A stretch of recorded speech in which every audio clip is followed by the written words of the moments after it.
Yo, what is Go. going on, everybody? Welcome back to Wars in the Stars, episode number 84, our third episode since August. Um, Yeah. um, yes, we are back after, taking, we do these about every about 3 or 4 weeks now. We're Yeah. actually going to do back-to-back weeks because of Yeah. Wakanda Forever. So, shit, Yeah, I need to get man. tickets. Same here. I'm getting mine next Friday. I'm getting mine the day I'm probably gonna go see them. Yeah, I gotta figure out what I'm doing. When am I gonna see this movie? I have to figure that out now. I That's think not good. I think potentially this could be the first time I see the movie before you do. Yeah, I mean, I already know what happens, but like, But you won't see it. I won't see it. So yeah, you have bragging rights over me. You'll be in a position of power, Alex. Great. I could spoil the whole movie that you don't know yet. All right, right. Yeah. So we have Black Panther: Wakanda Forever coming up. What else do we have? What else? We had Tales of the Jedi, right? Yeah. We have literally two more things for the year. We have Wakanda Forever, and then we have the Guardians Holiday Special, and I guess finishing out Andor. Oh shit! An Ant-Man trailer came out in our hiatus. That's right. Yeah. Our Guardians Holiday Special one came out. Um, we had Andor the last 3 weeks. But before we get into all that juiciness, how you feeling, man? I'm fine. Had a funny day today. Okay. Um, I know you're not a big fan of the sport, but I'm a big pro wrestling fan. And today I I had to saw watch. Logan Paul Yeah. lost. But he almost won. He won almost the top championship in all of the sport I heard he on lost his to third match. Roman he Reigns, lost that's his name. Roman Reigns in Saudi Arabia. Yeah, yeah, I Saudi saw that. Arabia, baby. I saw But that. yeah, I think the fact that I almost fell for him winning twice really upsets me. I saw him. I did see the video of him like jumping off of the ring and literally jumping like 20 feet Through in the air. It yeah, seemed like through a to table. Roman Reigns. Yeah, yeah, Yeah. that was good. That was Shit good. was That was good. crazy. Shit was Yes, crazy. So that's what I yes, had to bear witness to at like 3 in the afternoon today. yeah, yeah. I did see that was going on. Um, me. What's up with me? College. I'm doing well. I'm Yeah. enjoying it. Um, yeah. That's my update. Nothing new. Nothing new.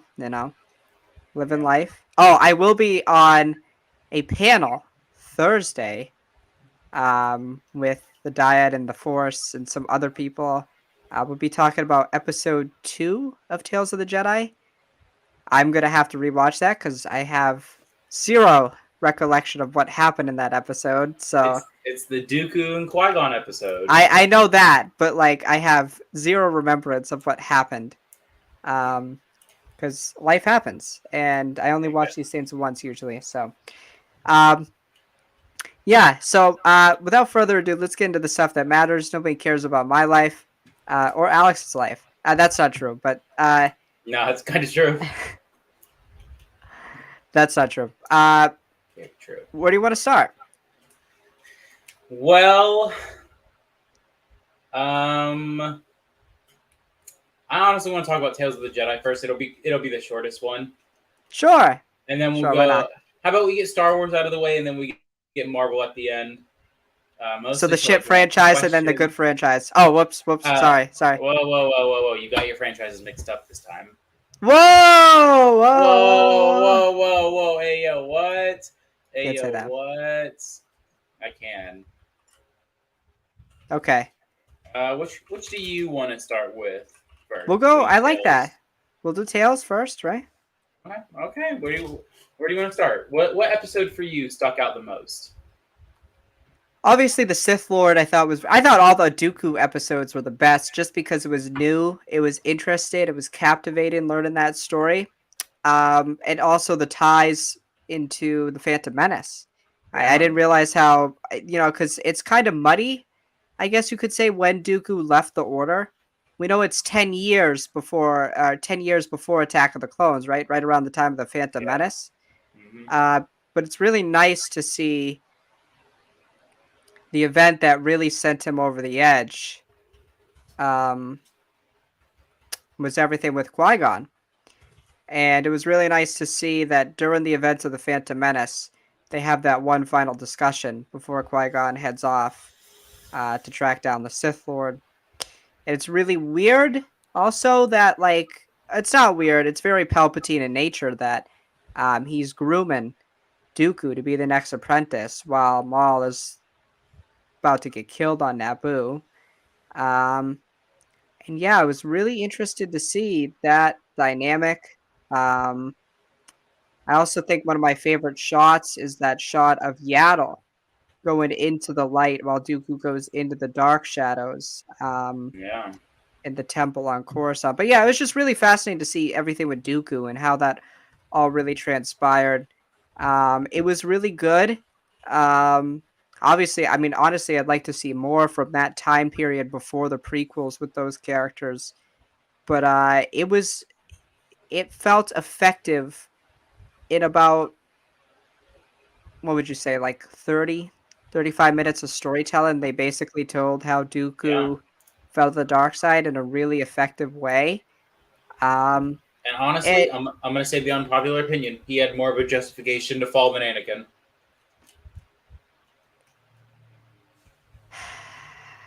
Big hot I'm take right there. I mean, yeah, and that's the yeah, you could definitely say that for sure. I don't even think that's a hot take. I both don't think obviously we both don't think they're justified in what they did. Oh yeah, no, not at all. But Dooku, yeah, from a certain point of view, you could definitely say that. Um, because also Dooku, it's established that he's been with the Order longer. Um, but what I do appreciate is it puts a new perspective into the Dooku and Anakin dynamic, right? Mhm. That we see throughout the Clone Wars and the prequel trilogy.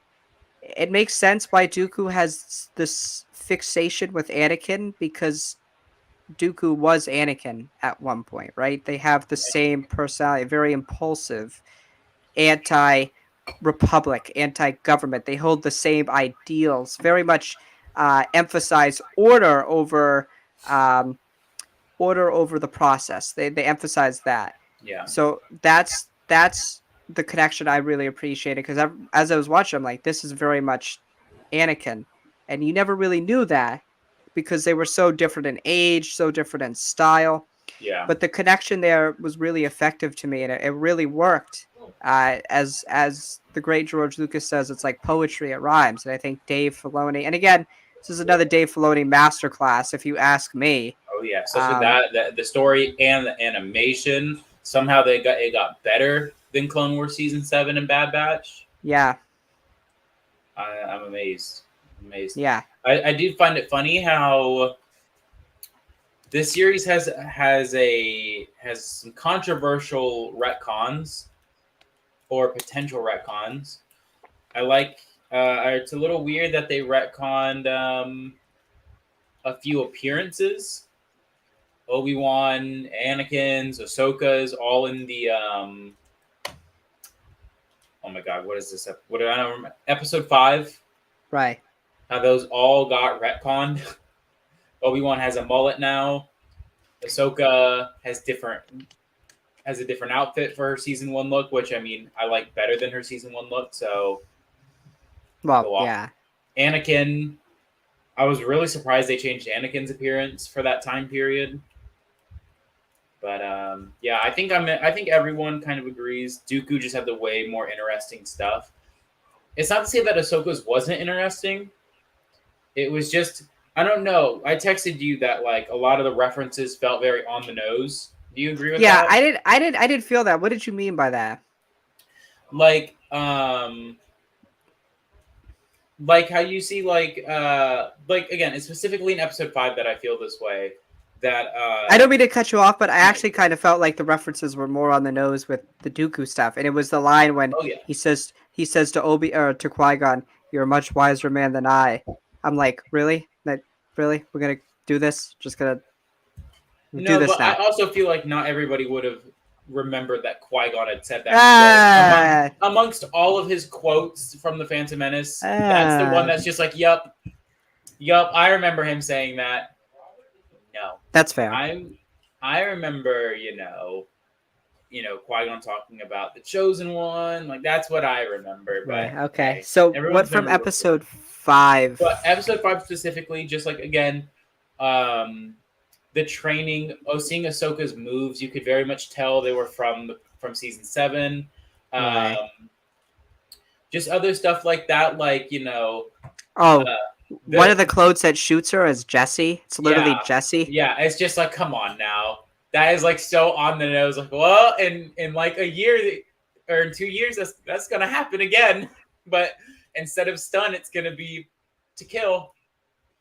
And it's Um, also, I think it's also in the same hangar that the Zillo Beast was in. I'm pretty sure it's like the same yeah, hangar. yeah, and then also not only that, but like what's it called?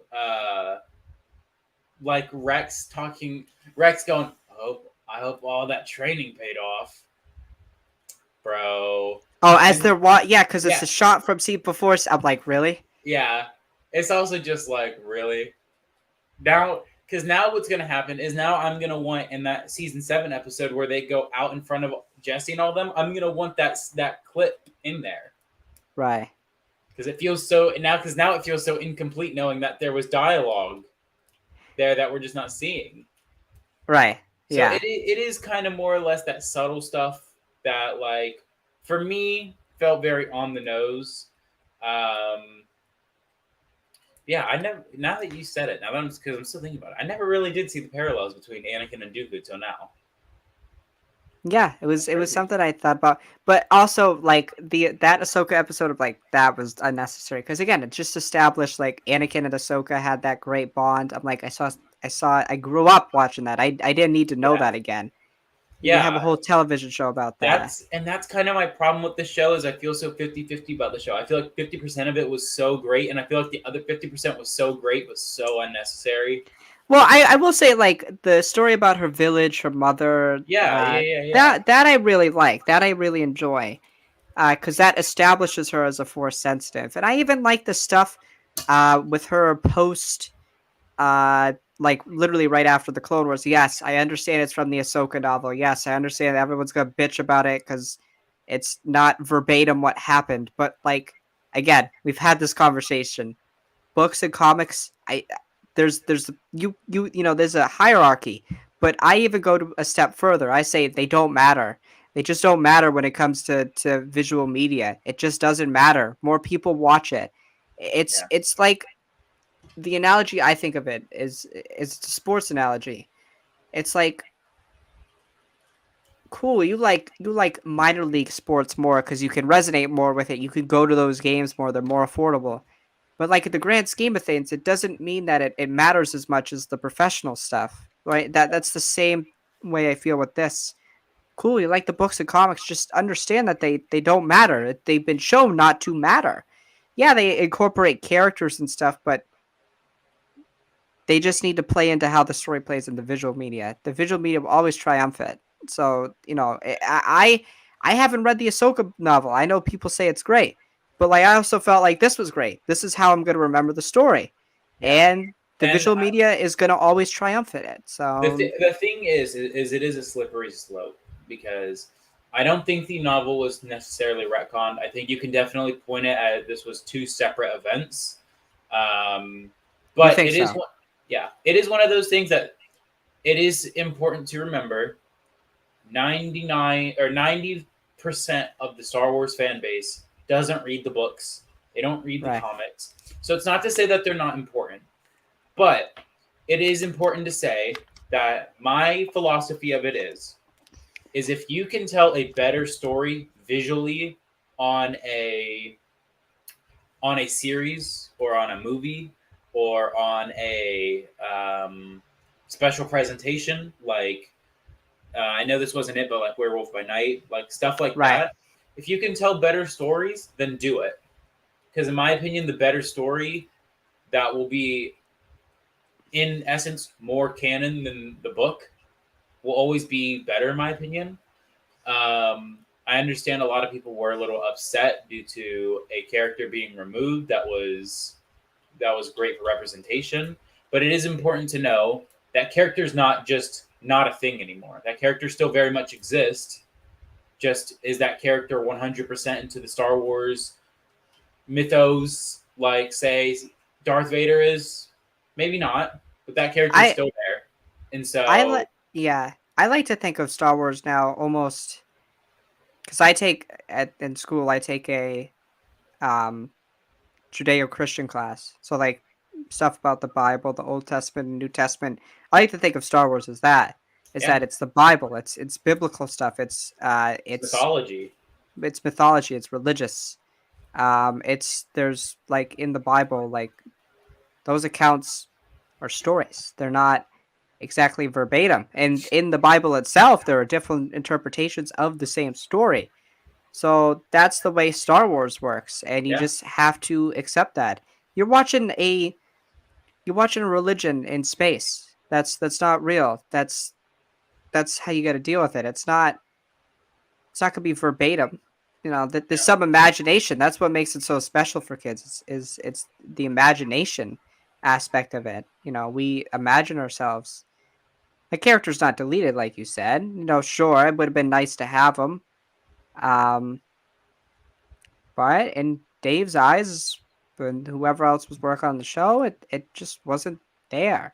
yeah, Um, I'm sure they used the framework from the Ahsoka novel, but like, I think also this, if we're gonna be honest, this kind of moves the story more linearly than the Ahsoka novel did, because the Ahsoka novel, like, it references the Siege of Mandalore, but those events aren't accurate anymore. I'm not saying the Ahsoka novel's not canon. I'm just saying, like, if we're yeah. gonna be honest, the linear events honestly kind of work better with this story.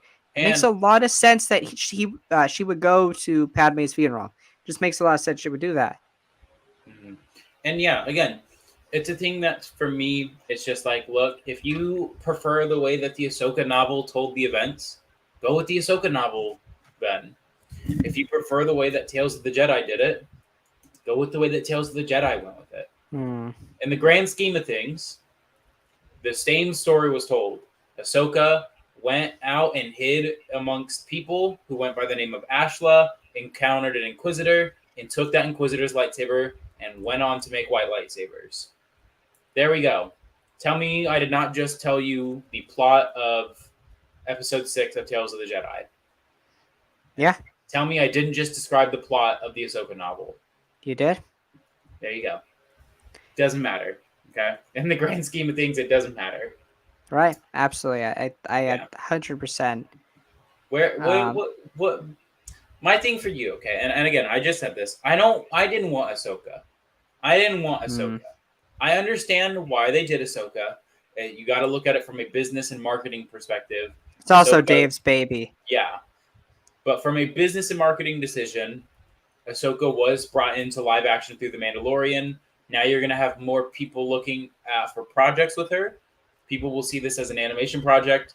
Then they're going to see that, oh, this was actually really good. And then they're Hmm. going to go watch things like the Clone Wars and Rebels and whatnot. Hmm.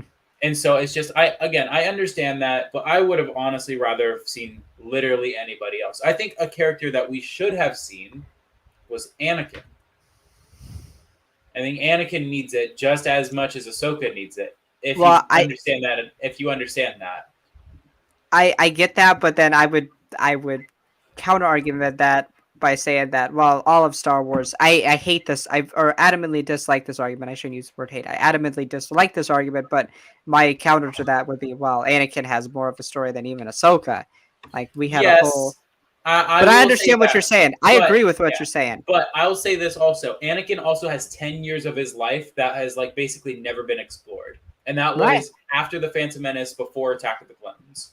And probably very important for the relationship of Obi-Wan and And Anakin. That Anakin, because right. yeah, let's see, we only have stuff in books. We have Brotherhood, we have the sparring session in Kenobi episode 5, we Yeah, right. You have could really say that's still the Clone Wars. Like yeah, I you could consider the yeah, Brotherhood. When I read Brotherhood, I'm like, yeah, this is the Clone Wars. and Just you could basically just say that the sparring session was Attack of the Clones because it was taking place during the beginning events of Attack of the Clones. yeah, It took right. it literally took place right before they went to go see Padme. Yeah. So it was literally they sparred and then left to go see her. Yep. And so you can honestly just say it extended the movie of Attack of the Clones. Right. But I know, like I think Anakin could have benefited from it. I wish we would have seen young Anakin, like first year into the Jedi Anakin, Hmm. and then maybe fifth year into the Jedi Anakin, and then maybe you can go ninth year because we already basically got 10th year. Right. I would have also maybe liked to see some other Jedi, Kanan, Obi-Wan, Mace Windu, Yoda, Hmm. Yaddle, Quinlan Voss. Hmm. I know everybody hates him with the dying passion, but Ki-Adi-Mundi, Hmm. Aayla Secura, Luminara Hmm. Unduli, Barriss Offee, like stuff like that, I think would have been just a tad bit more interesting than Ahsoka. Not to say Now, Ahsoka was bad or anything, but like low key unwanted right now. yeah, yeah, for sure, for sure. Now, how would you rank the episodes? I think I would go Sith Lord 1. I'd probably go episode 2 with Qui-Gon. That was a really good episode.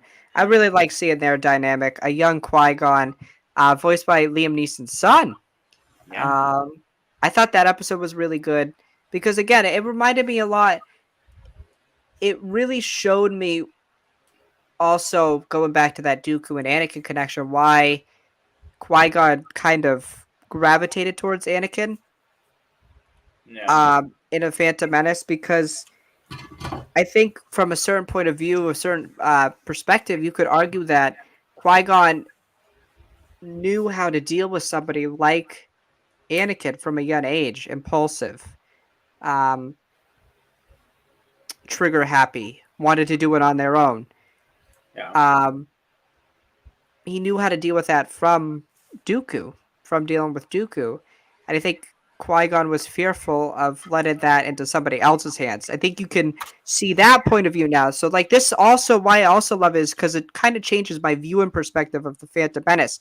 It kind of alters my view and perspective of Dooku. Because let's be honest here, when you think of Count Dooku, is he really a great villain? yeah. That's honestly, I was gonna say. I kind of think of a wasted bad guy. I think of eh, he's he's there. He's good in the Clone Wars for sure, but like this is his best story. This is his best story. Yeah, It's so interesting, and even Yaddle. I thought Yaddle was pretty interesting. Um, and just the absolutely. ties. Yeah, just the ties and the connection. When Dooku starts to choke those guards out, it like really invoked. I'm like, okay, like yeah, this is supposed to be. This is telling a similar story to Anakin, and I really appreciate that the dynamic between Dooku and Mace, um, and Mace getting the council seat over Dooku, even though Dooku was the one who solved the case. He didn't fall. He wasn't by the book. Again, very another Anakin type of situation. Anakin, not by the book, will do anything to solve problems. Yeah, Um, just Dooku's not as powerful, obviously. Um, and yeah, and also him deleting the stuff Camino. you That know, was as Sifo Dyas, bro. that was crazy. That's I just like those little tie-ins. They were nice to have and nice to finally see. I do still think that Star Wars is better when some things are left unanswered, but those moments when they are answered, uh, my mind sometimes changes on that because it's nice to now know like what happens. So yeah, I mean, overall, I really enjoyed it. I heard some people saying it's some of the best stuff Star Wars has done in a while. I don't know if I agree with Yeah, that necessarily. It's good for sure. It's good. If there was a season 2 and they keep this story structure and you had to narrow it down to two characters, who would you want it to be? Two Jedi to focus on. uh, I think I you would said one say already. I would say Kanan Jarrus and Obi Wan Kenobi. Really, not Anakin though.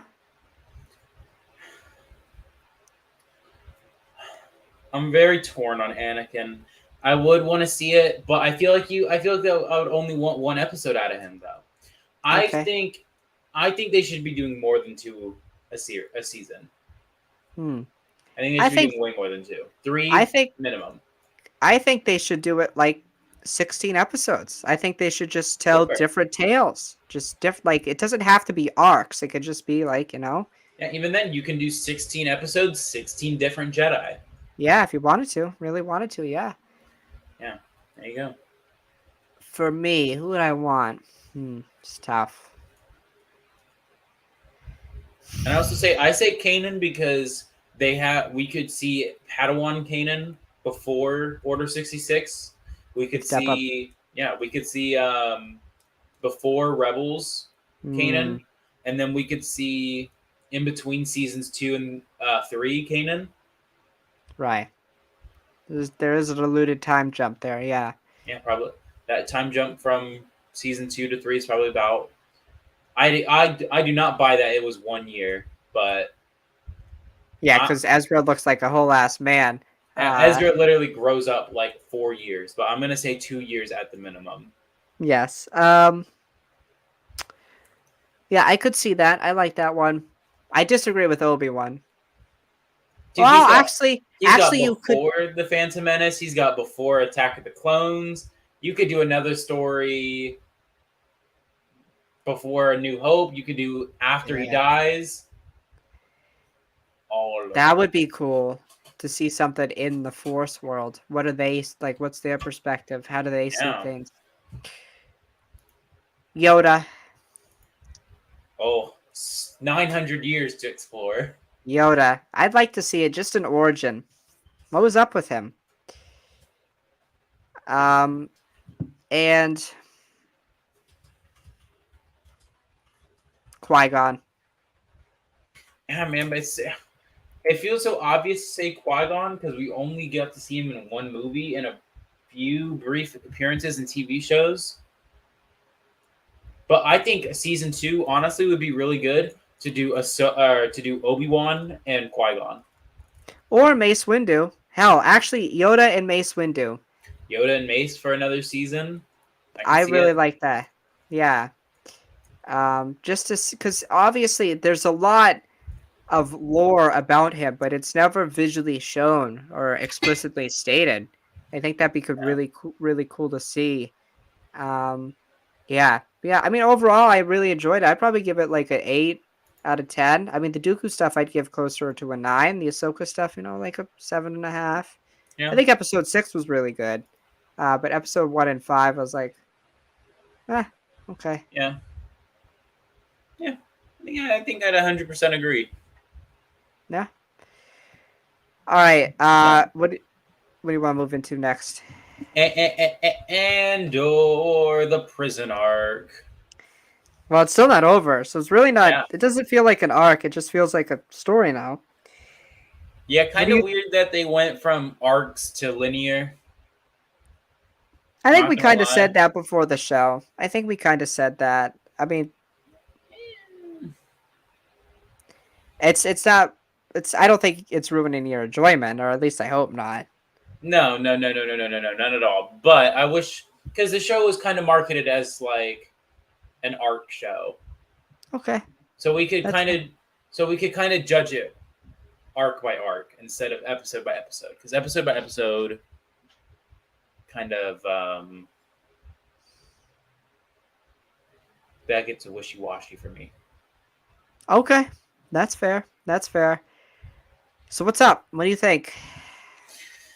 I definitely say this is probably my least favorite of the arcs. Oh, I know. Calling me a shocker. I know. Lightsaber isn't going broom broom, so I'm not very excited anymore. It's not it. Okay. It's just to me that I don't know. I find myself kind of phasing out while I'm watching these episodes now more. Not to say I'm getting bored or anything. It's just like it's kind of slow. Not gonna lie. Oh, it uh, is. It is a it burn. it is an exposition arc that we're in right now. I'll say that. Well, How about I cap it with that? Is that this this is an exposition character building arc. I mean, I would say that it's just very expository in nature. That's just the nature of the show. There is There's like not almost a no action. lot of action at all. Like there is very, very limited action in this show. It's a lot of expository dialogue, and hell, if you do not like dialogue, you're not gonna like this. And if you don't like mature dialogue, you sure as Yeah, hell ain't gonna like this. I mean, If you like the Force, I'm sorry, there ain't no Force here, boy. it's There's one of those things, dude. That Star Wars, in my opinion, I think is a perfect franchise. For what that means to me is this franchise is, yes, it is labeled for 12-year-olds. George Lucas claims it was made for 12-year-olds. I love Star Wars' balance of being able to go from, oh, it's a nice animation project while we're going on, but that animation project has Dooku like almost murdering a senator, um, and he literally whatnot. crushes Yaddle. Yeah, and crushing Yaddle. And then we go to this that we literally see someone commit suicide in the show. Yeah, It's we see dark. euthanasia. Yeah. Like Or we hear the Imperials talk about hanging Rat's body in the streets. just With casually. just yeah. And then the whole stuff with the doctor about how he tortures Bix and Pack, Oh, about how he wanted the screams of this species, but not just any screams, the screams of dying children begging for help. Just mad. This show this show is so good for how mature it is. It's one of those things that to me, I always said I thought The Mandalorian was a big boundary pusher for Disney. I was really, really, really impressed by how far they were pushing the standard. It's a Disney project boundary. It was really dark. We saw Mando hang someone. Now, granted, it was just by his feet, but then he was hung so to be eaten alive by animals.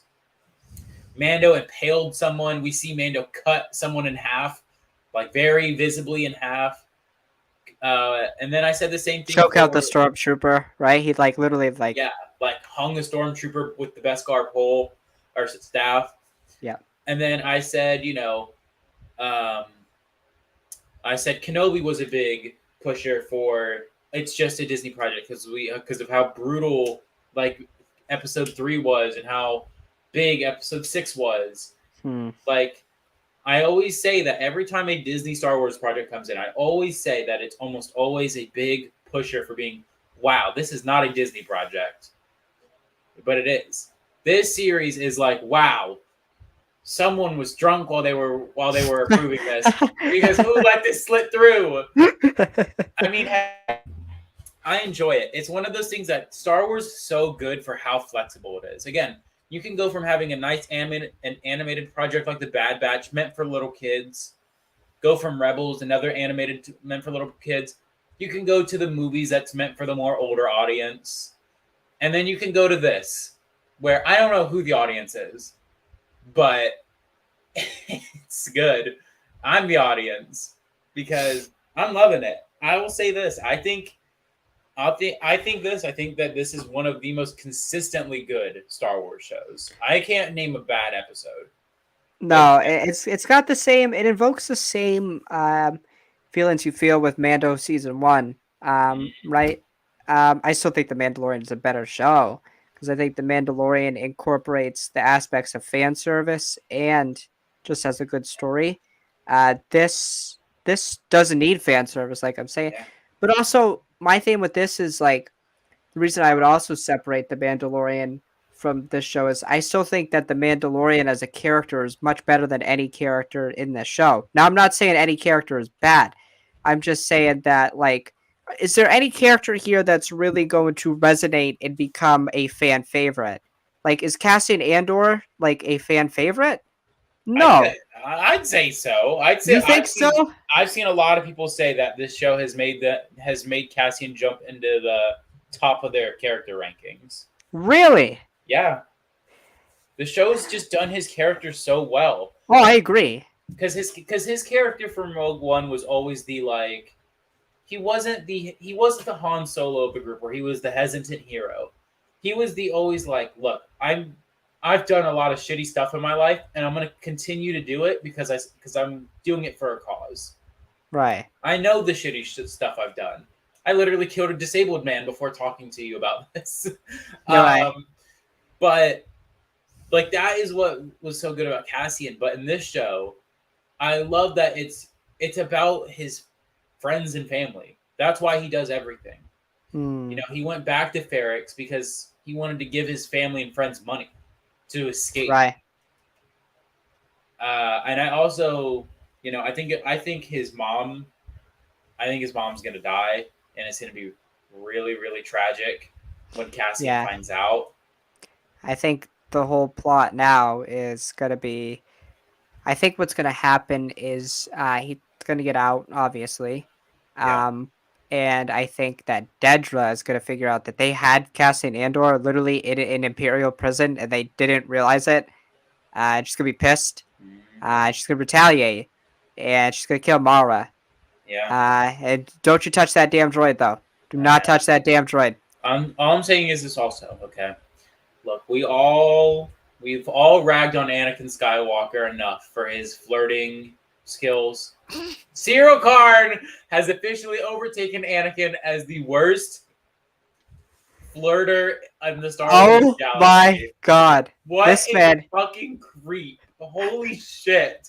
I just this wanted to thank you by standing outside your job every day, waiting for maybe the chance to see you. this man has no riz. He literally has no riz. El Riz, bro. El Riz. What the fuck? Literally, dude, that whole scene was going on, and especially when he grabbed her arm, I was like, "Oh shit! Someone's I coming!" just watched it with my family. And when I watched the first time, I'm like, this dude's just nuts. Like he's just crazy. And then I'm like, as I'm watching it the second time, I'm like, is he flirting with her? I'm like, Yeah, it's so bad that it's like not believable that he's flirting. it's the same thing with Anakin. I do have Well, no, to. Anakin is like he's trying to flirt, and it's really bad. But it's like Surreal Karn, like not flirting, but we're interpreting it as him flirting. No, It's weird. I don't know, man. Do you think he's flirting? Do you actually think he's trying? Yes, You yes. do. Maybe not like Anakin, where he's trying to maybe not be as like obvious about it, but like subtly flirting with her because again, like him I grabbing want the her, same thing you want. yeah, like that. Like I want the same thing you want. Like if you were a You serious, guys like say it while you're crying though, because he looks like he's gonna cry every time he speaks. yes, I will say this, man. The actor who plays Cyril Karn, top fucking notch. He's him. He's him. He's him, bro. He gets the creepy like man, I cannot praise this show and its character work enough because Cyril Karn, he's not a bad guy who craves power. He doesn't want to rule the gal. He just wants order. He wants justice. He wants to do the right thing. In But his mind, what the man, right thing is. yes, in Yeah. his mind. But man, what a fucking weirdo he is. Yeah, he's like the embodiment of it's a really good thing because when I think of this show a lot, I think it obviously invokes a lot of feelings of um every single insert every single, nationalistic government ever. Think of the Nazi Germany, right? Like I like every time I think of the Empire, that's what I think of. And what this show does a great job of is it's like establishes the Empire's threat to the everyday citizen. And I don't like to knock Rebels. I think I've talked about this a little bit. Like Rebels does a good job of showing like, oh, the glitz and glam, like the Yeah, Empire is stupid. It like no, they are ruthless. They do not give a shit. yeah, They like really deep down, like the ISB is like the SS of Nazi Germany. Like these are some really heinous people. Like these are some terrible, terrible people.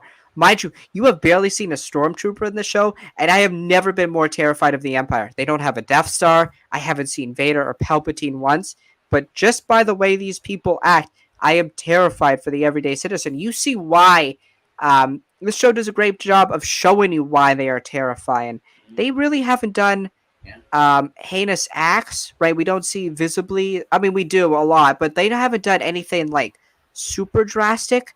But just by their nature, just by the way they control people, the way they run their prison system, right? Their prison system is meant for you to go insane. They do not care about anybody. They also literally lie to people about making them free. They use them as free labor. Yeah. It's terrifying. And Surreal Khan is caught up in that. He is the young kid that grew up in a fascist system that has come. Uh, he's become exuberated with it. He craves it. He it's his ideology, and that's the most dangerous thing possible. He's Mhm. been captivated by it, and he's going to do something heinous because he wants order, right? Mothma Yeah. talks about order. What is order, right? Like, what does order mean? You know, what does it mean in the eyes of the empire?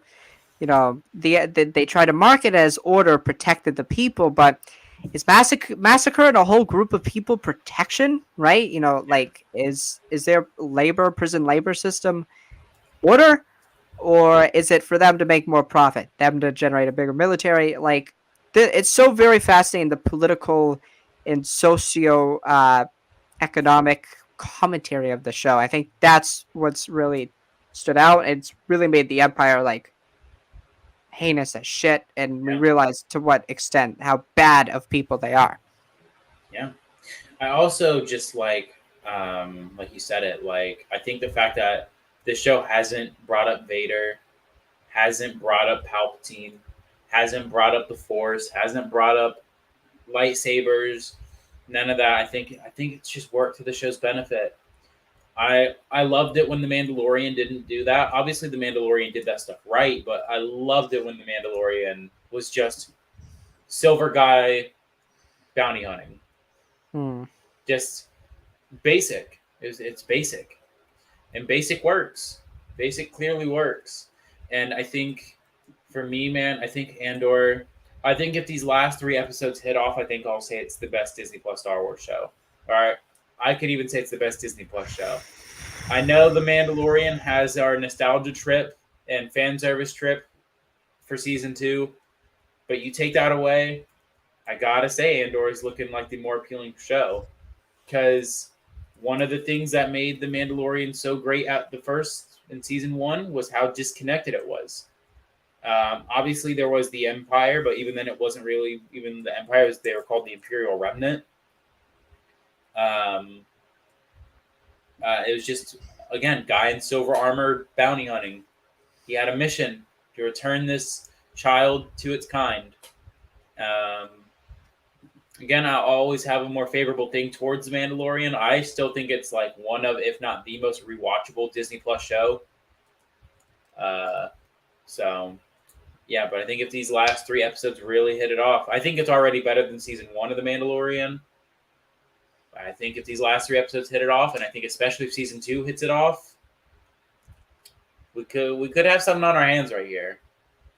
Yeah, I mean for sure. I mean you can definitely make that argument. So I will say one of the hardest lines now in Star Wars is at the end of this last episode when Andor goes, "How many guards are there?" and they're walking out, and Andy Serkis says, "It's 12." It just goes so hard, so unnecessarily hard for some No reason, more than 12, baby. and you just get very, very excited. Yeah. I, I will say this last arc, Dedra, and Andy Serkis's character, Andy Serkis, fantastic. Andy Serkis has had a great year. Him as Alfred, now him as I don't even know his name. Like I don't even like that's another thing about the show. I don't even know half the characters' names, bro. I'm just like that's Andy Serkis, and that's fantastic. This is like one of his best acting performances ever. Just the pure shock on his face when they're telling him like when he's trying to figure out what happens on level 2 and he's trying to calm everybody down.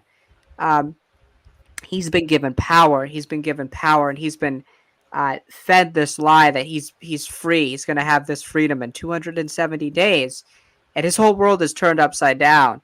You know, when he loses when they lose that old guy. I can't remember his name.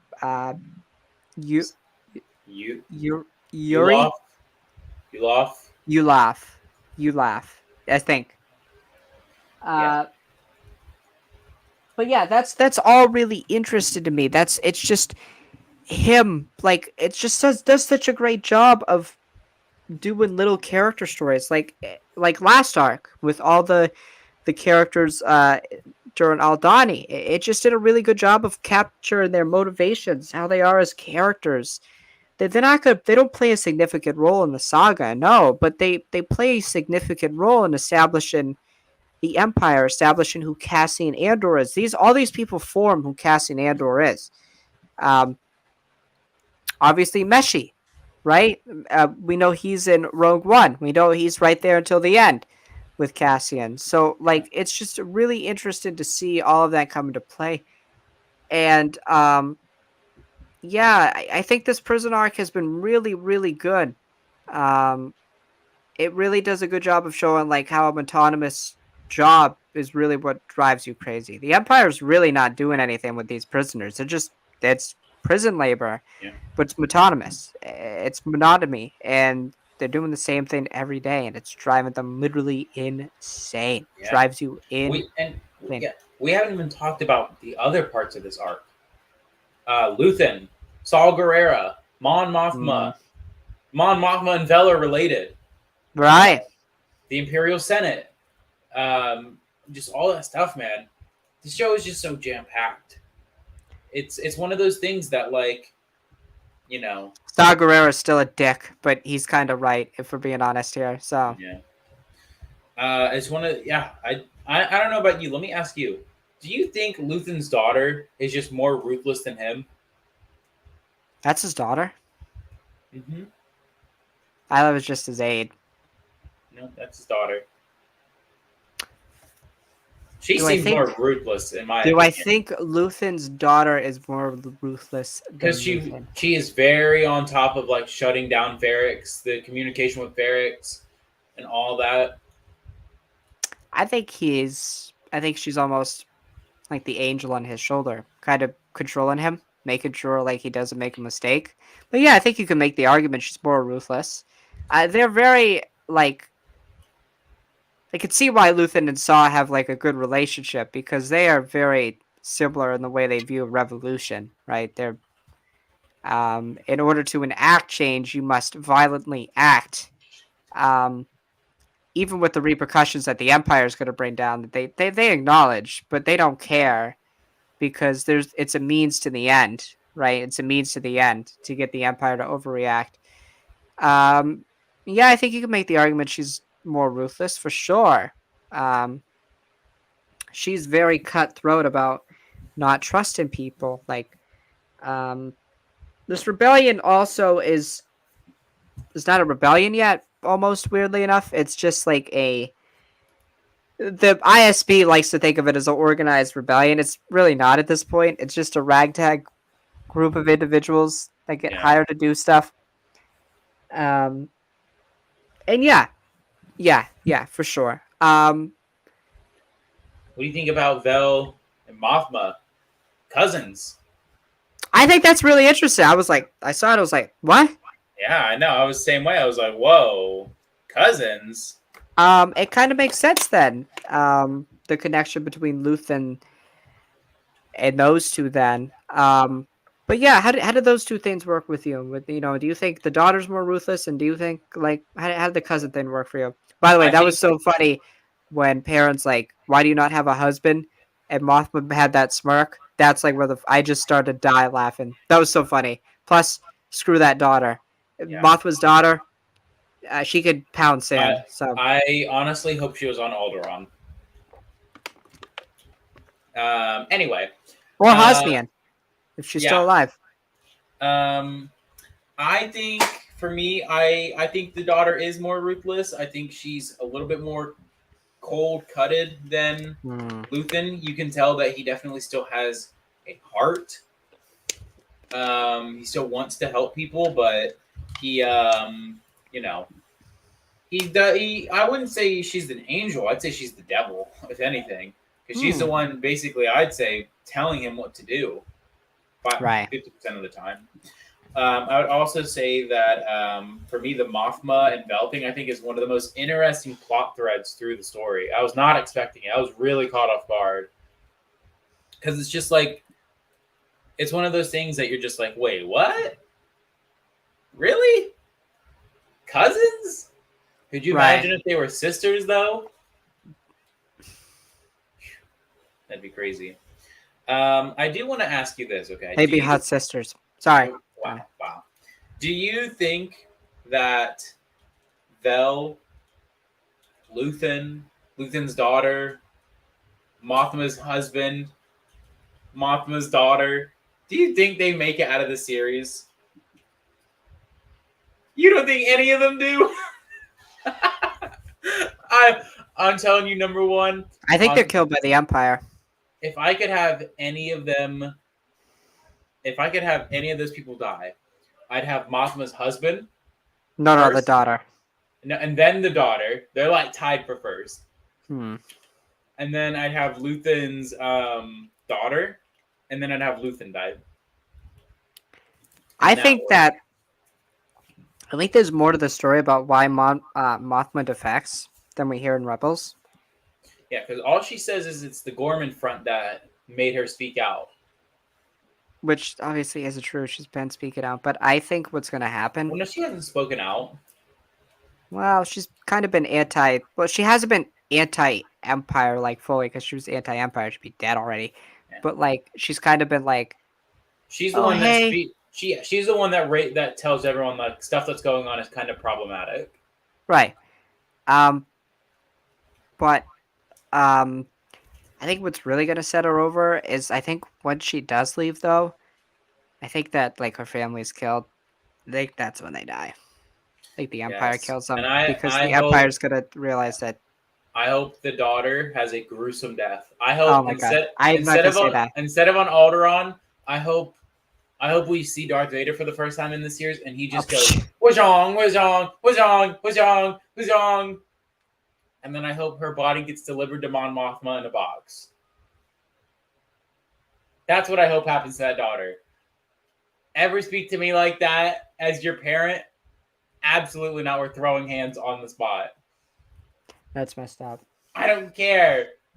That daughter is so annoying. Dad lets me do what I want. Yeah, Dad lets me do what I want. Oh yeah, is that so? Do that then. Do that then. What is he gonna let you do now when you have 3 broken bones in your face? How about that? That daughter gets my blood boiling. Okay, she gets my blood going. It's just the husband for me, man. The husband, he's How not about him. brother? He's not him. Bam, bam, bam, bam, bam, bam, He's not a bam, good bam. husband. He's a bad dude. He's Tay Comic is him. Tay yeah. Comic is him. Well, hey, if you want to, you know what? I can't even say that. That'd be too offensive. I was gonna say arranged marriages. How else do you think that happened? Hey, I'm not against I'm against arranged marriage. I'm not against them. Anyway, fucking arranged marriages, man. They never end up well. No, you think? Hmm? You think? Yeah. Yeah, well, look what happens when. Honestly, I wouldn't be surprised if Mothma's husband, if he was brought into the real world, I wouldn't be surprised if he was a Nazi supporter. Sorry, gotta say it. Gotta say it. I'm just saying, like, bro doesn't even work. Bro's a leech. Yeah, literally though, that man is rich because his wife is rich. Bro's a leech. God, I hate him. I hate her entire family. I feel so bad for her. I do too. Mothma is literally fighting so that people are being treated equally. And she can't even be treated nicely in her own home. That's in her just own home that she pays for. Nah, at some point you just gotta say no. Just no. Hell no. I'm Mothma. I'm telling those bitches, get out of my house. That's what I'm saying. Get out of my house. I do have a question though. How do you think her story ends in season 1? Do you Um, think the Gorman massacre takes place and then she?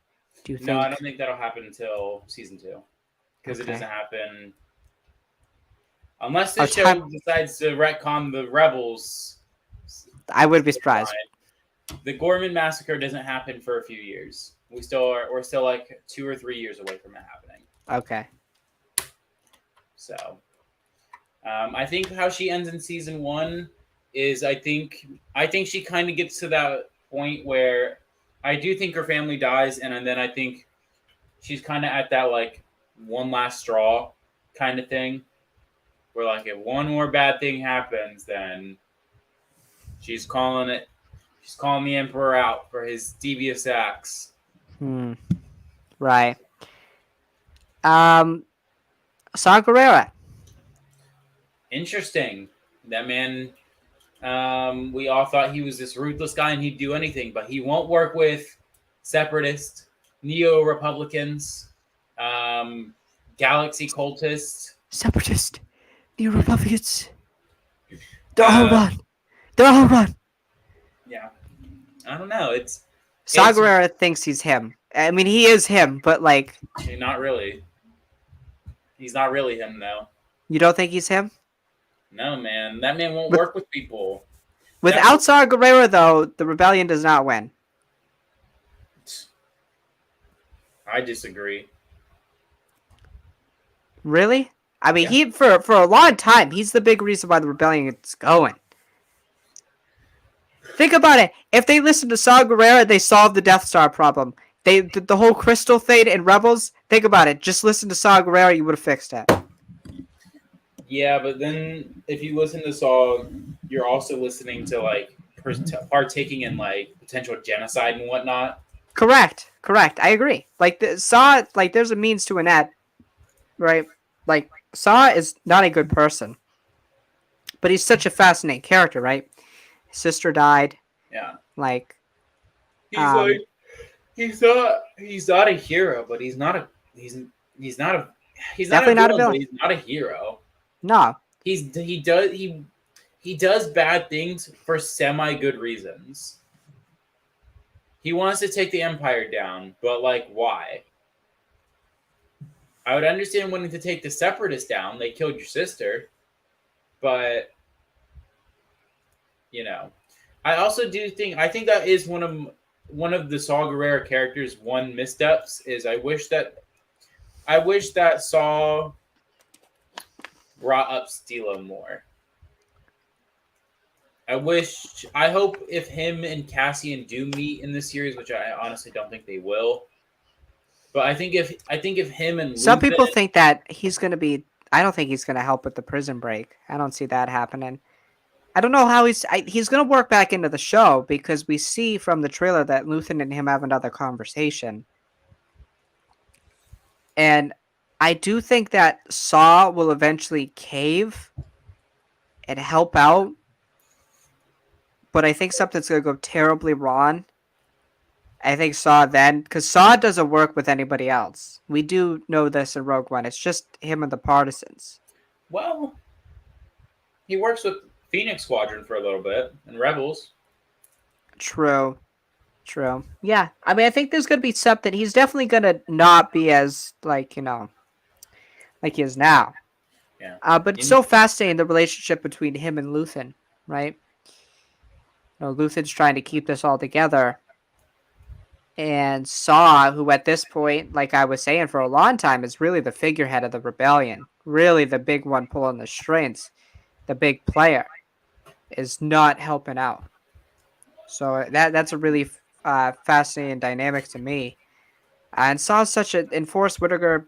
Again, I can't praise these performances enough. Dedra as a character is so fascinating to me, right?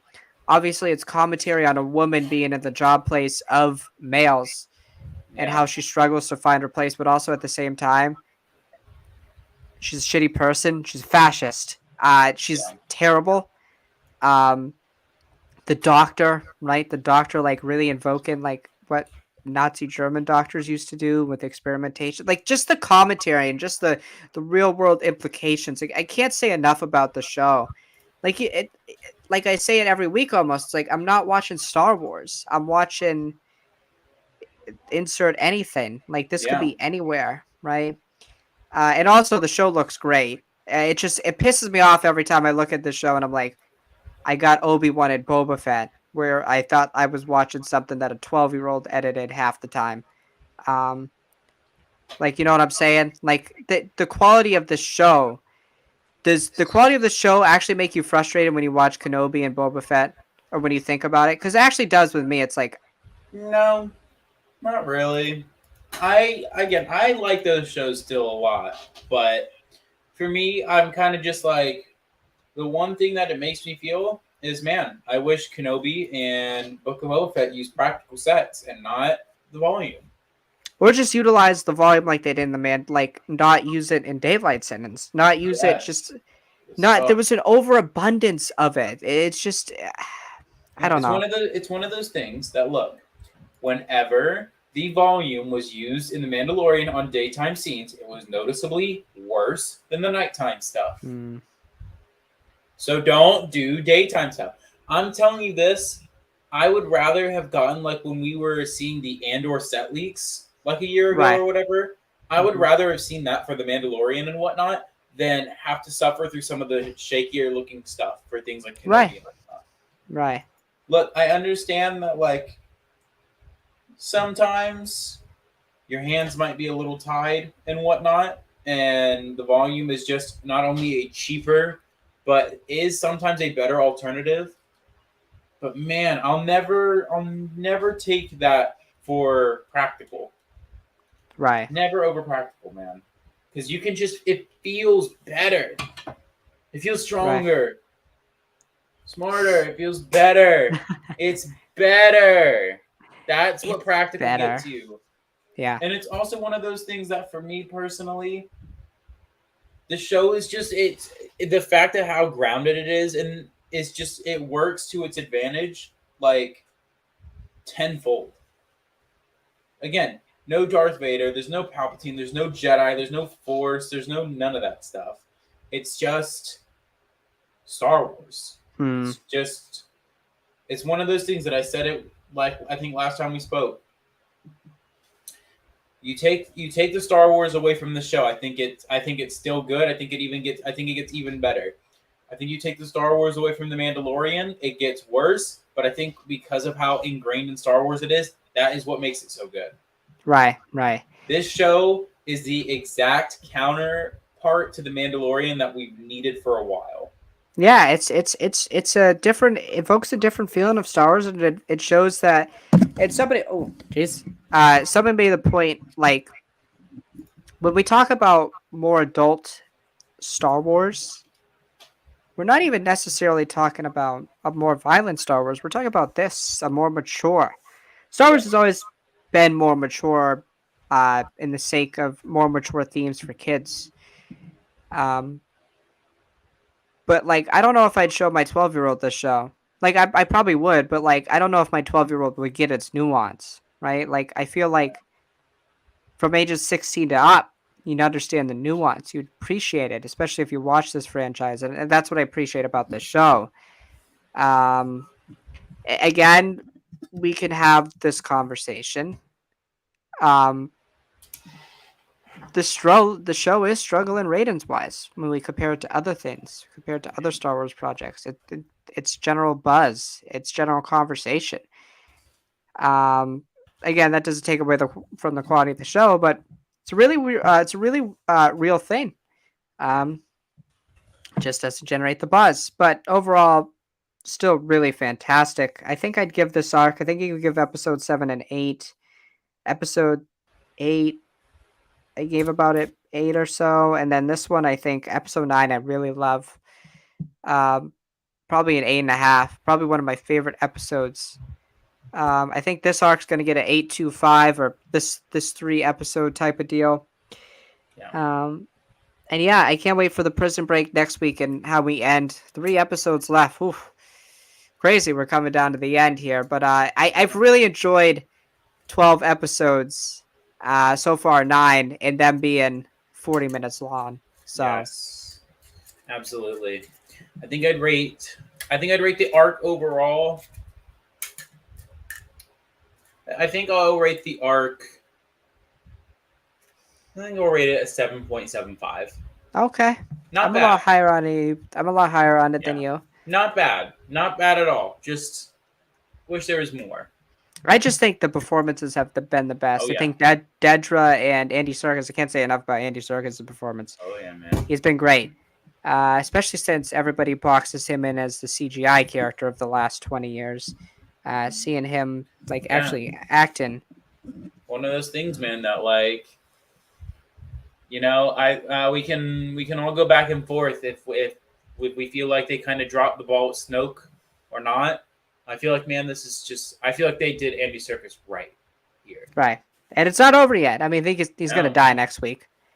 I do too, and I'm gonna be really sad when he does. I am too, but all in the name of the rebellion. I Yeah. guess so. All right. What do we want to talk about next? Well, I have the questions for Wakanda Forever, Oh, we did so questions. We did questions. it's a preview. Yeah, Okay, I totally forgot we did this. Let's do it. that's on you, man. All right, Drew. Okay, my Wakanda Forever questions. I could only come up with 9, so sue me. We're gonna get our first 2 out of the way. What excites you and what worries you for Wakanda Forever? What excites me about this film? Ooh, Ryan Coogler's directing. I think Ryan Coogler Yes. is fantastic. Yes. Obviously, Black Panther, Creed, all of that. He is fantastic. So Coogler's directing. Namor, the Atlanteans versus the Wakandans really excites me. Um, yeah, I'm just really excited. Also, a long movie, right? 2 hours and 30 minutes, I believe. I think it is. It's a Yeah. pretty long film, so I'm excited how he handles that. Um, and it also visually looks great. So I'm really excited to see what Coogler can do with the characters in the world and how he balances the Atlanteans versus the Wakandans. What worries me, we already know who kind of becomes the Black Panther in this film. Should he? How is the audience going to receive that, and how is her story? Because I feel like there's so much to do, right? I Yeah. feel like you got to honor Chadwick's legacy. You got to set up Namor. You got to establish Riri Williams. I worry that the vocal point of the film, being Shuri, is not fully fleshed out, or Yeah. she doesn't feel fit in naturally as the Black Panther, and or just is not received well by audiences. So that's what kind of worries me about the film. Yeah. I think for me, I think the thing that really worries me about that, because I want to get this out of the way, I feel like there's a lot of characters in this movie, and I'm very worried that some characters aren't going to be utilized to their fullest extent. I mean, we can go down the main cast, just like off the top of my head. You have Shuri, Ironheart, uh, all the Dora Milaje, Queen Ramonda, Namor, M'Baku, um, all of Atlantis, um, all that. That's a lot for this movie, and I hope this is my big hope. I hope we're not going to get Eternals where some people are just going to have like 10 minutes total screen time just for them to die. Mm-hmm. That's my number one worry. My big thing I'm excited for is, like you said, Ryan Coogler, man, cannot wait. I think he knocked it out of the park with the first movie. I think it is by far one of the best MCU movies to date. But I think ultimately, the thing that excites me the most, man, is Ironheart, baby. I want to see me the new Iron Man or Ironheart. That's what I'm excited for. I want to see Riri. She's supposed to be one of the smartest people in the MCU. So let's see it. I want to see it. That's what excites me. I want to see. I want to see it. Give me more. And of course, Namor, the first mutant. Him. Him. He is him. So yeah. Okay. But now specifically, what character are you most excited to see? And I think we both agree. Namor. Namor. Absolutely. I'm really excited to see the King of Atlantis, the first mutant. I don't think that gets touched on a lot, by the way. Like, I think it might be a line that he's a mutant, and that's it. But I'm really excited to see Atlantis in general, but more specifically Namor. How's he going to play into the MCU? Because he's a big player in Marvel Yeah. Comics. Oh yeah. Um, and I want to see, because in the trailers they obviously establish him as a villain, but we're going to understand that he's not, right? I think we'll come to realize that. So I'm really excited to see how they play with that. And his fight with Shuri. Wonder how that's all going to go down and stuff. So yeah, I'm really excited for Namor. If I had to pick a second, Riri Williams, it's kind of being rumored that she's kind of going to be a big player in Phase 5, that this movie sets up a lot for her. So yeah, I'm really excited for that. By the way, I don't mean to go on a side tangent here, but we're going to. Uh, did you see that people were complaining that Soup said that this film wasn't as good as the Yes. first Oh one? my gosh. Who gives a shit, bro? I'm telling you now. People, man, your guys' priorities are whack as hell. Who cares what Soups thinks, bro? Who cares? And people were like, I read the tweet. I'm like, all I just said was this wasn't as good. It's like, who cares? Yeah. Guess what? Maybe it wasn't as good. Maybe it wasn't as good. Who cares what other people think? We live in a society Oh god, where here you go. where people care about how much other people think. Who cares what other people think of you? It's really weird in my opinion. Who cares? Like, here's my thing: is just like, look, I understand. Yes, Soups comes off very fickle, in my opinion. Okay, I get it, but man, y'all are letting that man live rent free. Rent free. It's not even free at this point. He just owns you. He's smarter. He's stronger. Literally, like, again, he's better. He is. I understand. I understand that, yes. Again, I just said it. Soups comes off very fickle. His opinion changes what feels like on the dime every second. Sure, yeah. But who cares? It's not that big of a deal. Like, this man, in my opinion, he could literally say that Avengers Endgame was the most revolutionary film in the film industry. And now people are going to be like, or people could absolutely just complain out of their minds about what he said. Like, y'all, pick a direction. I don't know. I don't understand why people care so much what he thinks. It's not me trying to, like, discredit him or anything, like, in his opinions. You know, I'm very critical of Soups. But man, I am not to the point where I'm caring this much about him and his opinions. Yeah, I totally agree. I'm sorry, I was just looking at my phone real quick. Yeah. Oh my god, Jesus Christ. Yeah, but yeah, I totally agree. It's just like, why do people care? Why do you care? Why do you care? Just go watch the movie. Live your life. Get off of the internet. I don't know. You know, talk to a female. If you're a female, talk to a guy. If you are gay, bisexual, whatever, do something. Find a significant other. Just talk to someone. Find a significant other. Do work. Talk to your friends. Just live life. Man, it's just been so nice because, like, in college, I don't spend as much time on the internet because I'm busy studying and then hanging out with people in the real world. It's just much better for your mental health. Way better for your mental health. Way better. Substantially better. Do that instead of living on the internet. I don't care if you're talking about comic books. Just do that. And you'll be better off. So, yeah. Durburger, I love you, bro. All love, fam. Yeah. All right, question 4. Who do you think will die? Who's dying tonight? Queen or not Ramonda. Tonight?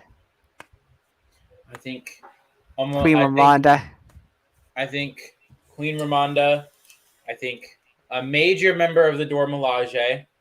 I haven't decided which one. Not Okoye. Who knows? No. Who knows? No. And I think also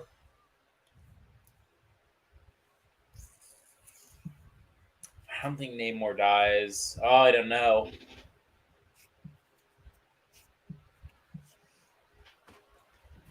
You know what? I'm willing to put a bet right now. I think Namor dies. What? Why not? Why not? Let's spice this up. I think Namor bites the dust. You think? Yep. I'm gonna be that guy. I'm gonna be that guy to give the random bold prediction. Do you think Shuri kills him? Maybe a self-sacrifice. Oh, okay. I'm gonna be ruthless. I'm not gonna be that ruthless though. That's interesting. I 100% disagree. Maybe because you know something. Um, I know nothing. Oh, I disagree with that statement. I know zero about this film. Is that so? Yeah, I know absolutely nothing. Okay. So, Okay. I'm going in blind. We'll cut the clip where you said you know stuff that happens. I didn't say that. I don't remember myself saying that. We'll cut that part out. I don't remember myself saying that. So It's okay. We will cut that part out okay, got it. in Perfect. the edit. Okay. Question 5. Ooh, the big question: what cameo do you think we will see, and what cameo do you want to see? Cameo. Yeah, man. I'll let you answer this one first because I don't think we see like a cameo. I think who we all want to see is the big VVD, the big Victor Von Doom. That's who I want to see. This is the story to do it. If we weren't gonna get it before, this is the story. And look at you spoiling shit. You're just like the directors, or you're just like the people who worked on the movie spoiling shit. Here we go, ladies and gentlemen. Now, No again, comment. I don't think we see him, but I want to see him because I think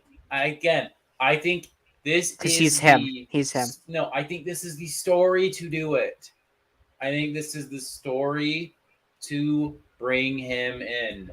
I don't understand why we didn't get him in Multiverse of Madness as like a post-credit scene or whatever. I don't understand why we didn't see him anywhere else so far in Phase 4 that had to do with the multiverse. I don't understand how we're seeing Kang the Conqueror before we're seeing Victor Von Doom.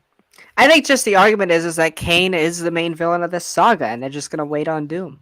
But like, for how long? After Kane. My thing is this: it's just like we've said this a lot. I think the MCU, dude. If I'm being real, I think the MCU only has like 12 more years left in it.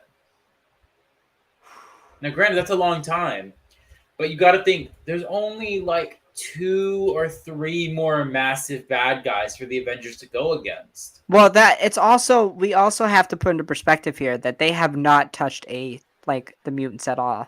So they do have a lot left in the tank. They haven't touched the Fantastic Four, Inhumans if they really wanted to go there. If you think about it, though,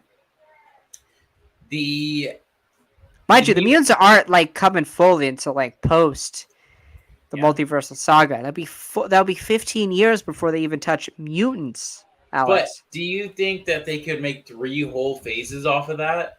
Yeah, absolutely. I don't know. Because my thing is just like this, okay? Yes, you still do have a bunch of subgroups. You have your X-Men, you have your Fantastic Four, you have your Young Avengers, you have your different offshoot of Avengers, of Dark Avengers, New Avengers, West Coast Avengers, Young Avengers, so on and so forth. But again, you got to remember that the way the MCU is structured is that every phase has those massive Avengers movies.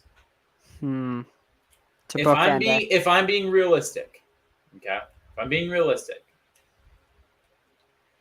I think the fact that we know VVD will not be the massive bad guy for Fantastic Four, and I think the fact that we probably won't see him then, if we don't see him in this movie, that means we probably won't see him until one of the Avengers movies or after. I think that is obvious that we have Doom to go against. We have Galactus.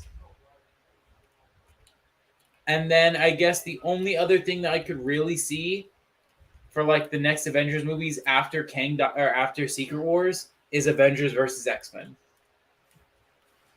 Right. I Again, think those are the only Avengers movies we have left in us. I think we only have the Avengers and X-Men movie. I think we have the movies against Doom, and I think the movies against Galactus. I don't see who else they go against. are you doubting Kevin Feige right now? I am. First time I've ever had. No, not the first time, but Definitely not the first time.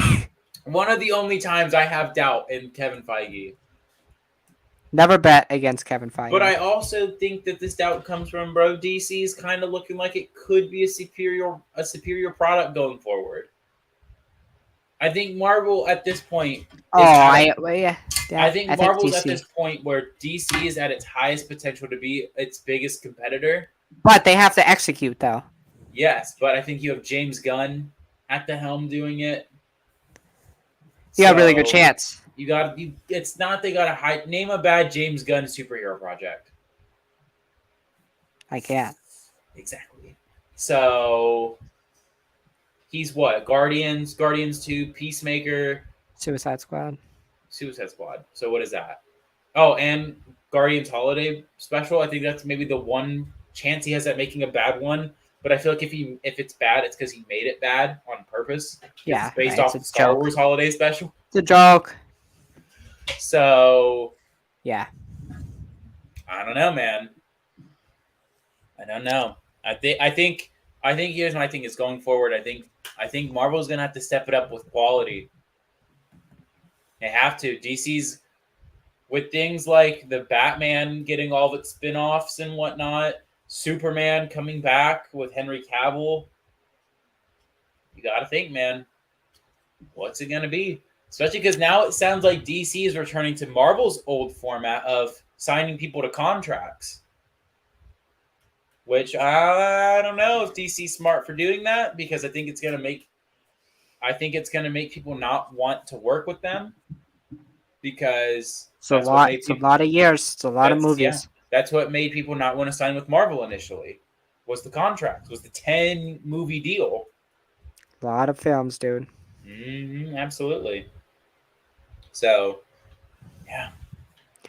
I know we went off on a big side tangent there, but what do we got? What do we got next? Question 6. A more focused Namor question. What is Namor's role for the larger MCU? What do you think? What's Namor got to do with this all? I think there's going to be more stuff with him. I would like kind of a, I think the MCU is going to move this way with special presentations, kind of like Werewolf by Night. Yeah. Like a special presentation with Namor. Like, what was he up to? Because we know he's in the MCU. We've known that since Iron Man 2. Yeah, sure. I'd like to see what was up with him. I mean, that could be established in this film for sure, but I'd like some more projects with centered around Namor. Him maybe working with Wakanda after this, or him being enemies still. Because, again, Wakanda and Atlantis are very similar in nature, that they have been discovered by the real human world and are these utopian societies that are trying to stay away and out of the human world and trying to blend that. So yeah, I think that's going to be a really interesting dichotomy there that they can explore post Wakanda Forever with Namor. Yeah, I do too. I think that if he doesn't die in this movie, like I'm boldly predicting, that's bold. I think for him, I think he's a mutant, baby. So I think he's the first one. So I think that's where we're going. I think if he survives this movie miraculously, I think that's the route they'll go with him. I think they'll go with him as a mutant. That's how I'd Really? like to see it. Well, technically, Kamala Khan's the first mutant. Yeah, but Namor would be born before her, so Okay. she'd be the first. Yeah, exactly. Exactly. He's the first mutant because of birth. Because, Drew, if someone's born 1,000 years ago, they are older than someone who is 16. I would hope so. Well, I'm just letting you know how math works. Okay. You claim to be the academic weapon. We might need to get math skills checked out. Yeah, I gotta go back to like preschool math, man. I know. Oh my god. Calculus, man. Woof. Gotta go Okay, back to preschool math. question 7. Question. Question 7. How will this movie set up Ironheart, and how would you like to see it set up Ironheart? I know you're not gonna like me for this. Oh god. Okay, what? The leader of the Avengers. Well, they don't have a leader, so in the comics, so I support. Although it is a little weird to see an Iron Man being the leader of the Avengers again. Well, Cap was the leader of the first set. It's like poetry. It rhymes. Sure. I'd be okay with it. But I think she is going to play a very significant role in Phase 5, yeah. especially her being introduced in the. I mean, it's kind of alluded to. Kevin Feige said it on the red carpet. It's like, we've introduced a lot of these characters, and they're going to become very important in Phase 5, especially these last 2 projects. I'm like, okay. Well, what were the last 2 projects? Werewolf by Night and Wakanda Forever. Oh my gosh, I cannot believe Jack is going to be a major player. She-Hulk. What? She-Hulk? What's that? Never heard of it. Yeah. Are you talking about The Incredible Hulk? That came out in 2008. She-Hulk. What's that? Has the Abomination in it. No, that's The Incredible Hulk. No. It has both those characters, actually. It also has Hulk's son. Oh, like from the comics. Yes. I don't think they've adapted her yet. I haven't heard of her.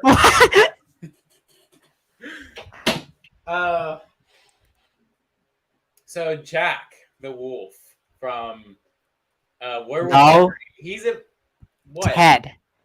Oh, Ted. Man Thing. Yes, Ted.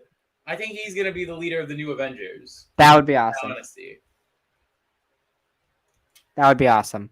But no, yeah, I think she's gonna play a very big role as a member of maybe the Avengers, or just as a part of the Avengers, or I think they probably are gonna go the route of the Avengers. They've introduced a lot of young characters, like they kind of have to. Yeah, and they're talking about the potential casting of some of them. I disagree with it. Disagree. Wrong. Undo. Control Z. Throw it out the window. Some of the casting of who? So Joe Locke was casted as somebody in Agatha House of Coven, who is somebody who has a dark sense of humor.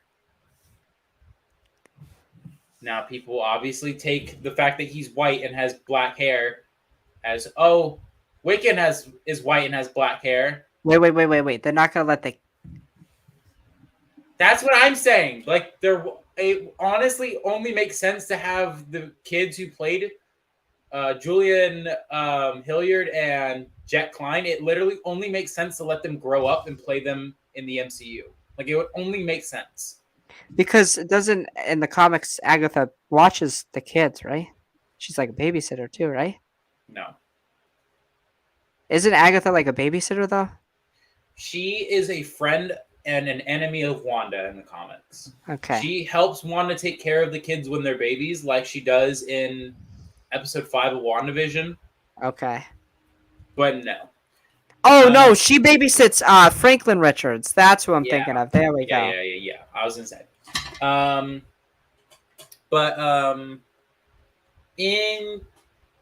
I don't support that casting.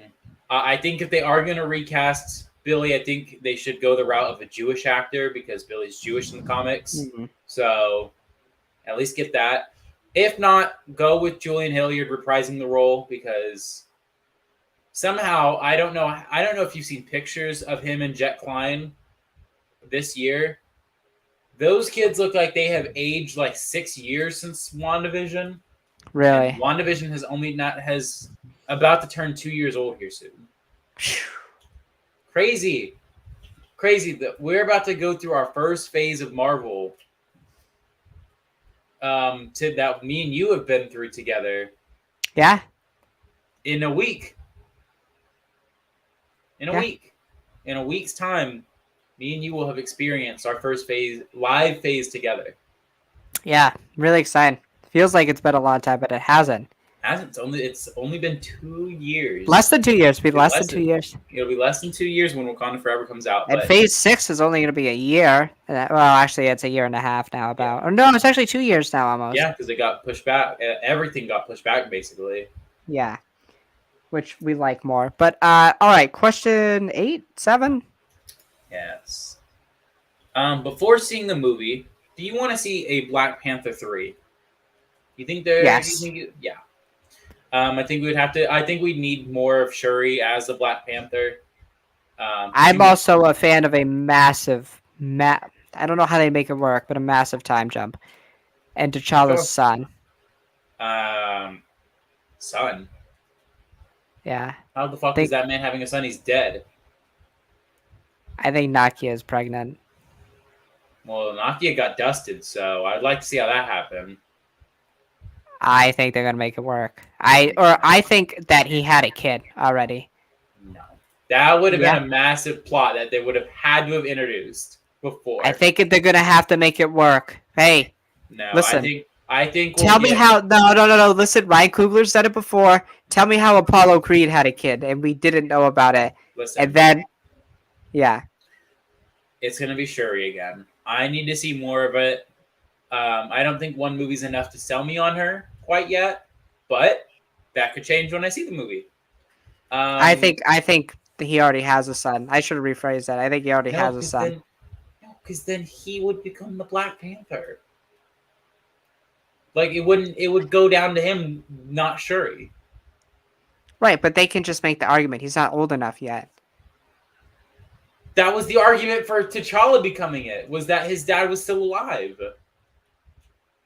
Okay, but T'Chaka trusted him. I'm not even going to go there because I was about to make a really fucked up joke. Do you think T'Challa's just going to be like, yeah, 5-year-old? No, I was going to say, well, T'Challa can't approve of his son, so... Because he's dead. So, I shouldn't be laughing. I'm sorry. We're gonna get canceled. Oh no. Oh no. Did you disconnect? Oh no, man. No, fuck. Oh God. We gotta stop laughing. We gotta stop. We gotta stop because the more I left, the more fucked up my jokes get. Stop laughing. Stop even bringing it up. Stop even bringing it up. That's good. I'm sorry. I don't know if you are. I am. Do I want to see a Black Panther 3? Depends on how this movie goes. But really? Well, I feel like you got to do a trilogy, so. Not all the time. Not all the time? No, because I think because here's the thing, is I think it would have to follow the MCU trope of, in the third movie of the trilogy, someone loses something. We go back, Iron Man lost his suits, Cap lost his shield, Thor lost everything. His dad, his eye, his hammer, his planet, a lot of his people. The only thing he didn't lose was Loki. Spider-Man No Way Home, which somehow, okay, look, I'm going to go on a tangent here, okay? Somehow people are saying that Spider-Man lost more than Thor did. No, that man lost May, and everyone forgot who he was, but he can rebuild.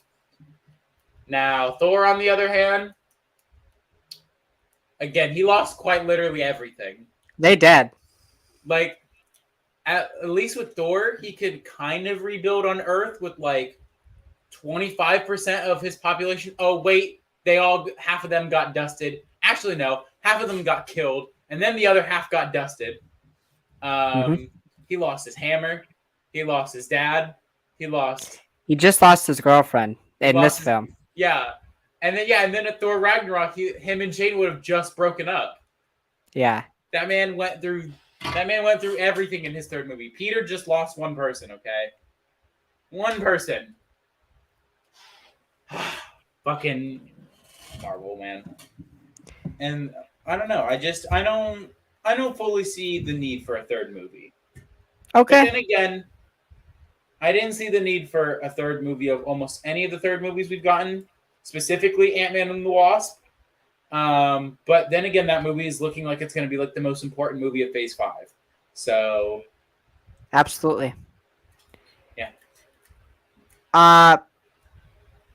Final question. Bold prediction, baby. I said mine. Namor dies. T'Challa, there's a son, and he's gonna become the next Black Panther. What? What is so funny about this? What is? It's not funny. It's bold, but it's like, bro, where is the basis coming for it from? They're just gonna say he had a kid. With who? Nakia. But that wouldn't make sense because Nakia was talking about how she doesn't want to stay in Wakanda. So when did they find time to actually? Now thinking about it, Bro. Timeline wise, that wouldn't make sense. That wouldn't make sense at all. Because he leaves to the UN. Nakia leaves Wakanda. Nakia is not present for the Battle of Wakanda and in Infinity War. So there's no sense. There's no logic to that point. The kid could be 6 or 7. Who knows? But Nakia wasn't in Wakanda anymore. Bro, you don't think they had this time in between these films, Alex? You don't think there was? But even in the first one, am I gonna have to actually right now? You are actually in me. Actually, in the first movie, they talked about how Nakia had been gone for a while. So when did they have time to bang? When did she have time to give a baby? What did time did Anakin and Padme have to? Like during the Clone Wars. Okay? Oh yeah, when Anakin's in the Outer Rim and Padme's on Coruscant. That makes a lot of sense, right? Yeah, we actually got to see multiple times throughout the Clone Wars. They had time to bang, and guess what? They did. And guess what? They had Luke and Leia as a result. Now look, so can we? You can't. But wait! You can't logically deduct. You can't use your rational. Listen, can we throw into question the timeline of that sex and how fast she had babies? Sure, but no way you're gonna try and say. Yeah, she had a 3-month pregnancy. Yeah. Look, I'm not arguing the stupidity of the timeline logic there. What I am arguing is that made more sense that a married couple had sex than Nakia, who said, "Okay, I'm leaving. Bye." And T'Challa's like, "Okay, I'm gonna be the king. Bye." Makes more sense. Logic, there. Logic, not there. It's gonna happen. It's not. And if it will, I'm gonna leave the movie laughing my ass off because I'm gonna say that is because of how right I am. No, because I'm gonna say that was one of the most unbased plot twists of all times. It's gonna happen. No, because I'm telling you now, if it happened and if that child was like 6 or 7, it would have been brought up in a previous movie. Well, it wasn't. So deal with it. Tell me a time where someone just in Marvel had a kid and was just like, "Oh yeah, I had a kid, by the way." Marvel's only like 12 years old at this, like 15 years old. What the fuck? That don't matter. The only time that I can think of majorly in fiction where they were just like, "Oh yeah, I had a kid, by the way."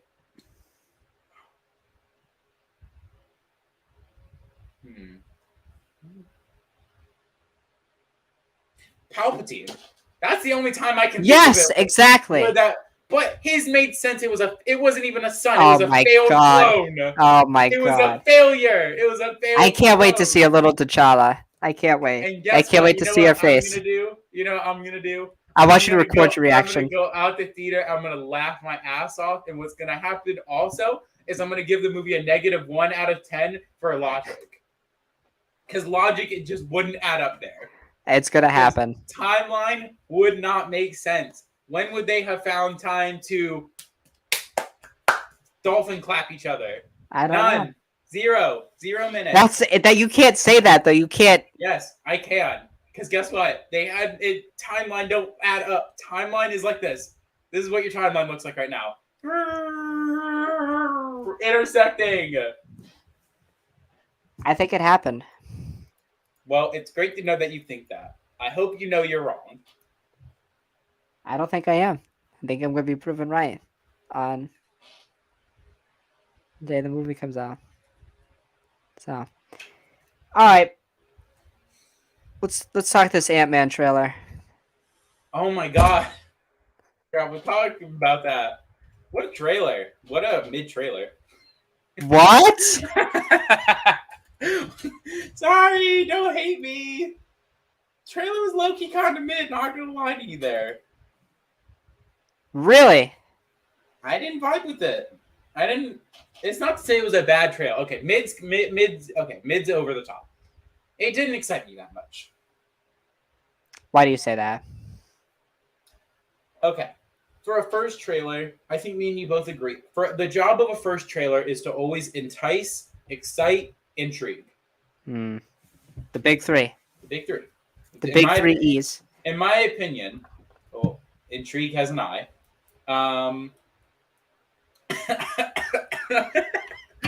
Anyway, in my opinion, to entice someone for a movie, I'm not enticed by the movie. The movie. I just got an interest in text. I might have to take that. Sorry. Continue. For excitement purposes. I got an interest in text because I'm him. So. Oh. You want to private chat me that while I'm talking? No, it's good. Just continue. Okay. For me, I was already excited for the movie because it's Ant-Man and the Wasp: Quantumania, where we were going to see Kang the Conqueror. We were going to see him for all intents and purposes. Right. And for me, I'm not gonna go out and say that this movie like all of a sudden made me not excited. That's like a lie.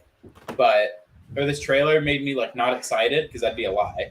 It just didn't. It didn't do it for me. It didn't get me more excited, I should say. That's how I feel. But Alex, I know we got to see him, but we didn't get to see enough of him. In my opinion, also, I think the thing that sets a trailer apart is when you can, yes, him. When you can kind of get a character's motives from the trailer without fully getting it. I think the thing that really works against this movie is that people have seen 3 different trailers for this movie. We have the public trailer, the San Diego Comic-Con, and the D23 trailer. All of them showing different things. And so people who went to the San Diego Comic-Con or who went to D23, they know different details. Right. So we know that something was taken from Kang, but that wasn't said in this trailer. We know that from, I think, the San Diego Comic-Con trailer. Right. And so that to me is where I'm just like, I don't get enough from this trailer. I didn't get all that. It was a funny trailer. I especially liked the Spider-Man reference. That was cool. That was funny. But I didn't get it. The other problem with this film is I don't care about the main characters. That's another problem. That's another huge problem. I only care about Kang. I only want to see him. I only care about Kane. I only care about like the quantum realm. Like what's fascinated me with this movie is its scale. Yeah. We're in a microscopic, like tinier than a microscopic universe, and it's a large scale battle that's going to happen. We have Bill Murray's character Krylar. We have Kane. We have something with it. We have something. We didn't even see MODOK, mind you, in this trailer, right? Yeah, no, we didn't. We saw him in the other trailer. Mind you, we have a 10-ring structure that seems to be where Kane's palace is. Mm-hmm. Do you think there's some ties Do you think we're starting to see the footprint here? Yeah, we could start seeing ties to the quantum realm with things with Shang-Chi and the Legend of the Mm. Ten Rings. Do you think instead of Battle World, it's the quantum realm that the final battle takes place in? Or do you think that's a little too on the nose with the Avengers films where they travel through the quantum? No, I don't think so at all. Because I think you could I easily actually think that makes more sense I if think we you think could about it now. I think you could easily just rename Kang's place to Battle World. There you go. Mhm. Just And we rename still it. don't we know that the TVA is outside of space and time, right? Yeah, They can also make the argument that's a part of the quantum realm, so sure. Yeah, I think that's what I'm absolutely. going with now. Yeah. I think for me personally, I think where I'm leaning towards right now is I think my excitement for this movie is at a weird stuck stall. Where again, I think for me, I'm more excited for everything else that is not Ant-Man and the Wasp. Because Yeah, again, Cassie is like cool, but it's like Cassie's coming off like she's a dumbass because she opened the thing to the quantum realm after being told not to. correct. Another thing is just like, um, for me, for me at least, when I am watching this movie, okay, we have to remember. Look, what was the movie that came before this movie in the Ant-Man trilogy? It was Ant-Man and the Wasp. Me That's and a you, bad film. me and you both agree that's one of the worst MCU movies of all time. It's just a bunch of nothingness. It's a bunch of it's a MacGuffin plot that Has no villain. has no villain, has no major character development, and ultimately was just a movie meant to set up Avengers Endgame. Yeah. That was it. That was its only purpose, was to show us the quantum realm again. So we were reminded of what it was. Hmm. So I am worried that this movie is not going to be very good on the Scott and Hope thing. That's my worry. I think it's pretty obvious. I think Hank and Janet bite the dust to Kang's wrath. Uh, I do find it a little peculiar to start Phase 5 with this movie. I Uh, don't really. I don't mean to cut you off, but I don't really because but I it's say that because okay. we have to assume, okay, going off of the projects that we know of already for Phase 5, we have to assume that the Avengers won't meet Kang. The other Avengers won't meet Kang until Avengers: The Kang Dynasty. Hmm. That's not for 2 years. Okay. It's really weird to start. It'd be like if we met Thanos in Iron Man 1. So you're Like, saying we're meeting Kane really too weird. early? Too early, in my opinion. I think what we should have seen instead is who we should have met before is Iron Lad before we met Kang.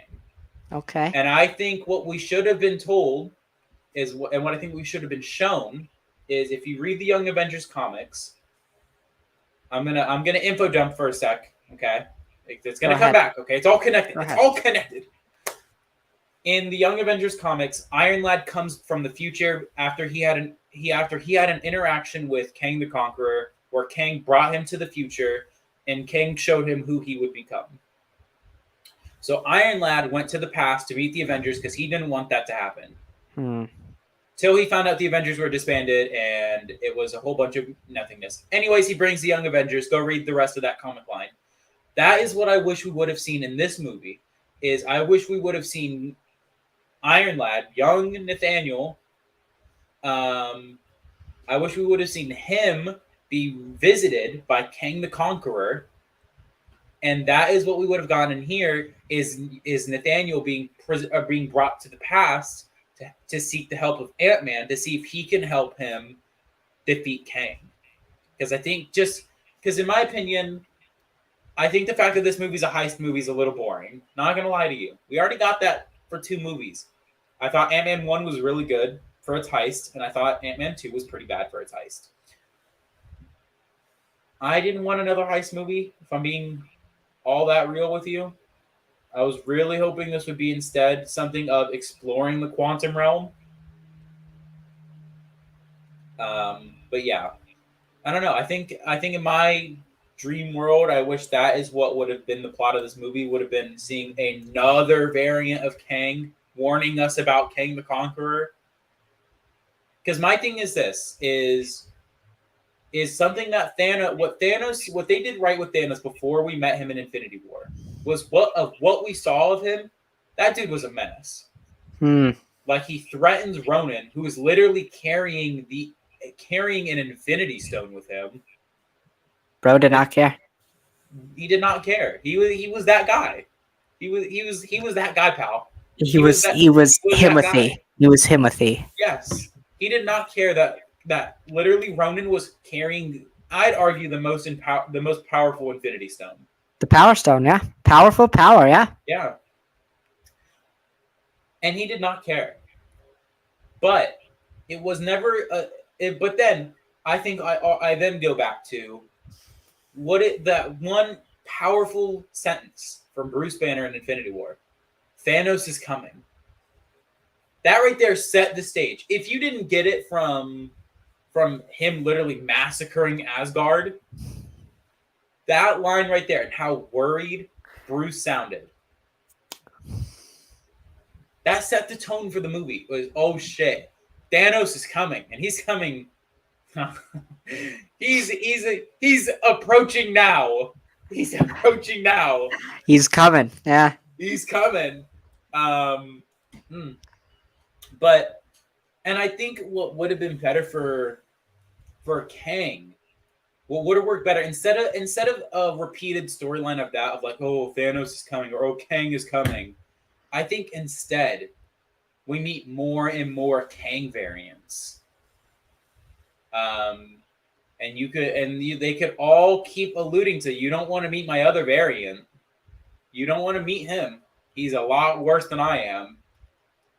But I think the way that they could have gotten away with it by seeing Iron Lad first was showing that Iron Lad had a lot more darker tendencies to do things. Like he was a lot more brutal as a hero. And so that is what I think, and that's why I'm not very excited as much anymore. But also, I will add, Kane does already have a hard line. He says, "You're an Avenger. Haven't I killed you before?" Why would you not include that in the public trailer? That line goes. That would sell him as the villain. That would sell him right there. That would be the. I'm trying to think of the big Thanos quote from one of the Infinity War or Endgame trailers that like sold you. Doesn't he say fun isn't something one considers when balance? Does he say that in the trailer? Fun isn't one considers when balance in the universe. Yes. But yeah. He does say that. That goes hard. Yeah. It's, again, one of those things that I hope my big thing is I really want them to differentiate Kang and Thanos. Right. Kane is a time travel villain. Not only that, not only just the premise of them as villains, but like with Thanos' motivations came from wanting something good to happen. He wanted salvation. He wanted people to prosper. But he saw that there were too many people in the universe for that to happen. And it's one of those things. He's, if anything, and I'm gonna sound really sadistic here. I would say Thanos is not a villain. He's a fractured good guy. Because again, you hear what he wants. He wants. Okay, but as I was saying, you hear what he wants. He wants everyone to prosper. He wants everyone to succeed. He wants everyone to live a good life. Right. But he does commit genocide for that to happen. A lot. He commits a lot of genocide. He commits 50% of the universe amount. But again, not just that. It's probably like way more than 50. Probably like 55% because he also massacres planets before that. Yeah, Xandar, Gamora's planet, Asgard, and then literally everywhere else in the universe. Um, Nowhere, so on and so Yes. forth. Um, but again, the reason why I call him a fractured hero is because you hear he wants good stuff to happen, but his means don't justify it. His means are justifying by, yeah, you're a bad guy, dude. What? What do you mean? Um, What do you mean kill half the population? What do you mean by but that? but what I want from King is I just want him to be a bad guy. Do you want Just him to be ruthless? I want him to be someone who, if I could have anything, I would have him appear before Avengers King Dynasty. Whatever movie comes out before that, I would, in a perfect world, I'd have him kill one of the main characters in the movie before that, and have him just go on this warpath of being like, "Look, I'm not here to play nice. Yeah. I've got a mission. I'm going to do whatever it takes to succeed for that mission." I want Kane to be obsessed with order, control, Yes, and power. the Kang That's what I want. Empire. The Kang Empire. That is what I want to see. I don't want to see. I don't want to see him be like a Thanos guy where he did the big deed and then retired.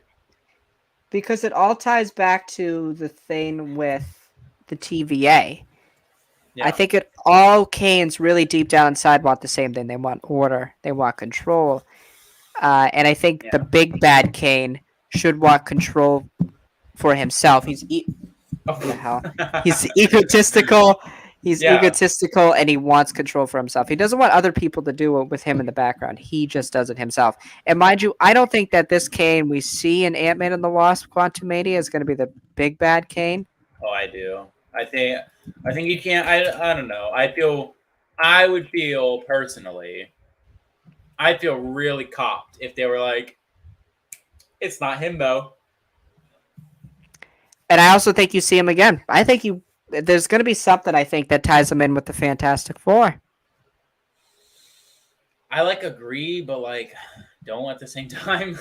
I don't know. I'm so conflicted. I'm so excited though. By the way, that was a big week for Jonathan Majors. I think the Creed trailer came out. Yeah, man. He's killing it, man. And he's got a new film coming out that I just saw on TV, Inception, I think, or something like that. It's like Yeah, a war movie. Jonathan Majors is him, he by the is. way. He's killing it. I Killing think it. honestly, I think the big thing I'm more excited for is after Secret Wars comes out, of seeing how does he compare to Thanos power Hmm. scaling wise, because Thanos is a powerful dude. Thanos Powerful is dude. a powerful dude. Do Powerful you dude, have man. are there any other things we should talk about?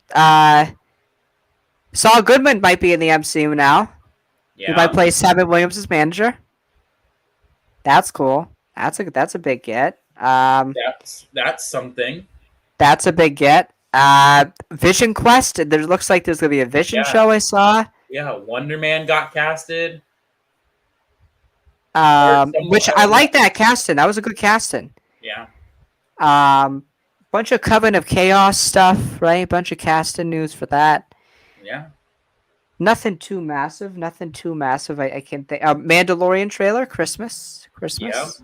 February 23rd is the release date The release for date. season three.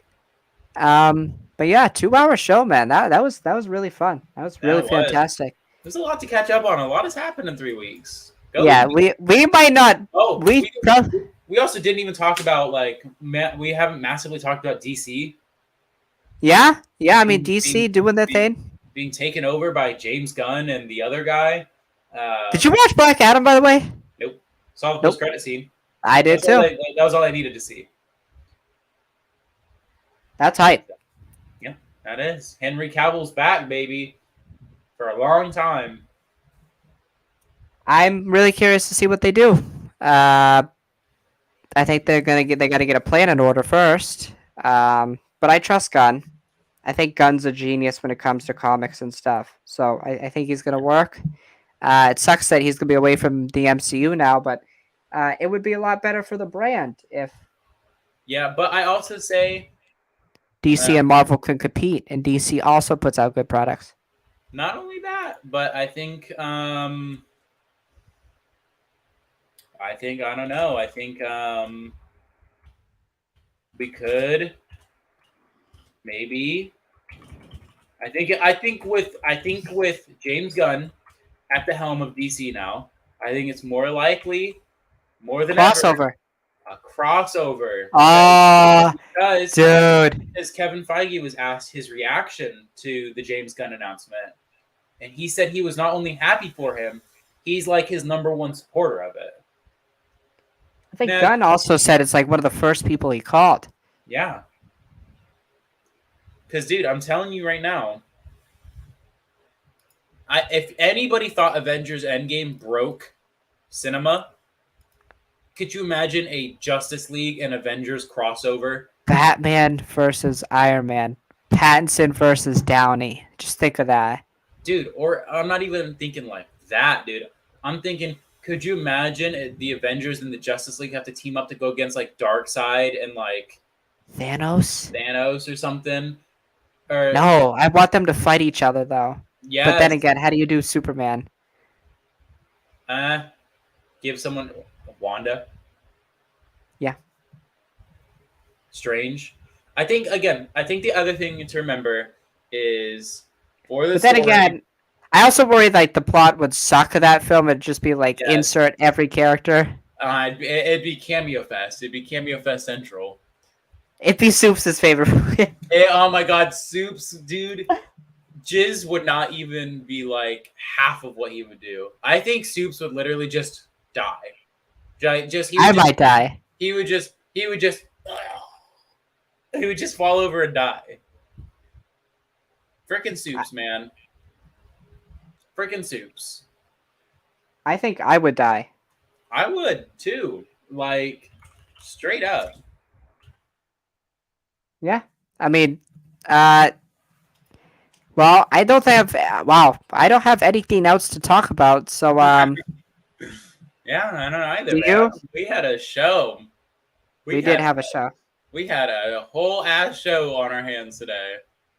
We did have a whole ass show. Well, as always, may the force be with you. May you stay burdened with glorious purpose, and have a great day. Well, Peace. Shut up. night.